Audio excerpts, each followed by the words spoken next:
How's it going, everyone? Blueknight here, and welcome back to yet another Crash Bandicoot video. So as you're all likely aware by now, Tony Hawk Pro Skater 1 and 2 Remastered was announced today and will launch on the PS4, Xbox One, and PC on September 4th, 2020. Oh hey look, an Uka Uka ramp, which is the same exact graffiti art seen in CTR. They thought they could sneak this past us, but we saw that.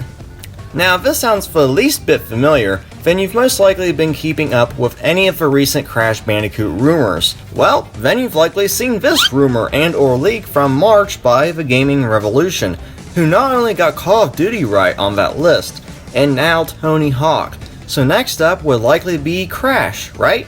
Right. But that's all a matter of when that'll be announced, which it can be assumed by now it'll be revealed and launched alongside the PlayStation 5's reveal and launch because Sony's big presence with Crash's marketing, etc, etc. Anyways, with this Tony Hawk reveal today, I want to focus on one itty bitty tiny detail that accompanied the announcement.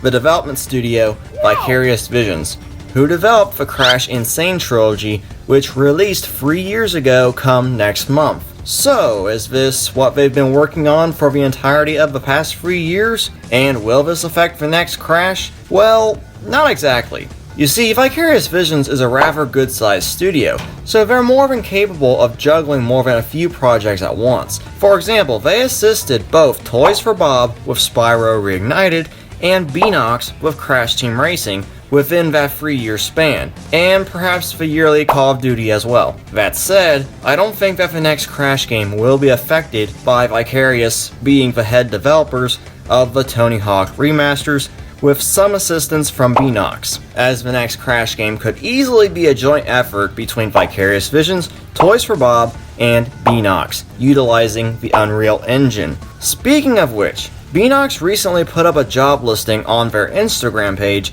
directly mentioning hiring programmers experienced in the Unreal Engine. Now this is very interesting because both Toys for Bob and Vicarious Visions put up job listings involving the Unreal Engine. And now Beanox is, after using the Alchemy engine in CTR. I just find it very interesting that all three development studios associated with Crash and Spyro are now using the Unreal Engine for projects moving forward. As for Tony Hawk, we don't exactly know the engine that the game is running on just yet. On top of this, it only took 1 to 2 years to get the Crash N-Sane trilogy done, so I kinda doubt that the entirety of those 3 years were spent working on just these two Tony Hawk games. I'm just not seeing it, to be honest. But what's interesting is, Tony Hawk is going into a different time frame than what's normal for Activision. As you know, Call of Duty Modern Warfare 2 Remastered was shadow dropped with no marketing whatsoever at all. Now Tony Hawk gets revealed today, and it launches in September. That's about 4 months compared to the usual 6 to 7 month pattern. So are they changing things up a bit, going by these two examples? I mean, if Crash gets revealed next month with the PS5, which is June, and releases, let's say, November, that'll be about 5 months, so it still sort of fits into that pattern. So yeah, I can see Activision might be changing up their schedulings or patterns due to the arrival of the next-gen consoles. This is just my guess, nothing confirmed.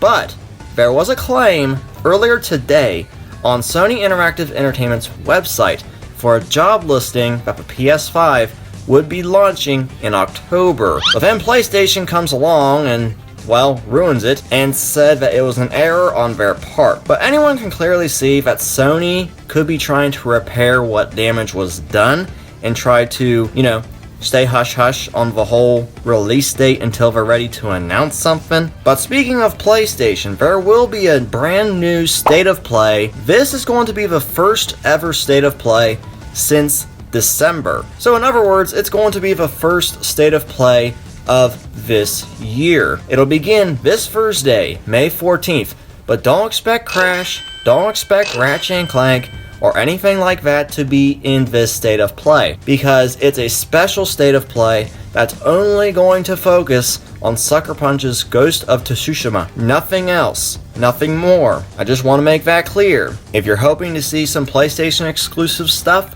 then you might be waiting just a little bit longer, because like I said, there's rumors that it'll be fully revealed along with the games in June, including Crash. That's one of the important bits of this video. And while on the subject of PlayStation, I got one more tidbit of info. Earlier today, PlayStation announced their new branding for their exclusive games, called PlayStation Studios. This is a simple, unified name that'll be seen when you start up one of their exclusive games. And I think that is a really good detail. Now, from what I heard, it's going to vary depending on each game, and of course people are saying that it's borrowing from Marvel, but obviously not, because this is just a modified version of what was used in the Ratchet & Clank movie, which was at the time PlayStation Originals, and that was a modified version of the original PlayStation Originals animation that was used with Powers about 5 years ago. So yeah, Sony can't really be copying Marvel or copying Microsoft, because they've had this for about 5 years. Simple as that. I mean, you can't copy something if you already had it beforehand. But yeah, that's going to be it for today's video. So in short, no, I don't think Tony Hawk is going to be affecting Crash in any way. Vicarious Visions, I'm sure, will have some part in the next Crash game with assistance from Toys for Bob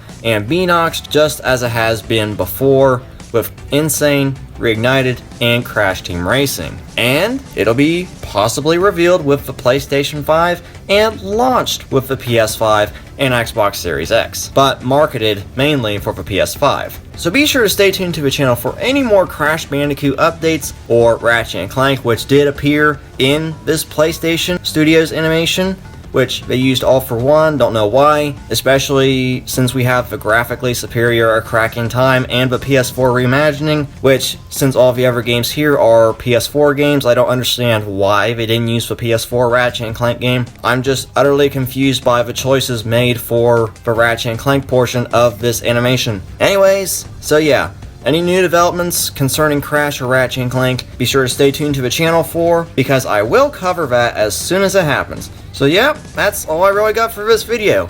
Thank you all so much for watching and supporting the channel. I've been Blueknight, and I'll see you guys back here next time. Goodbye.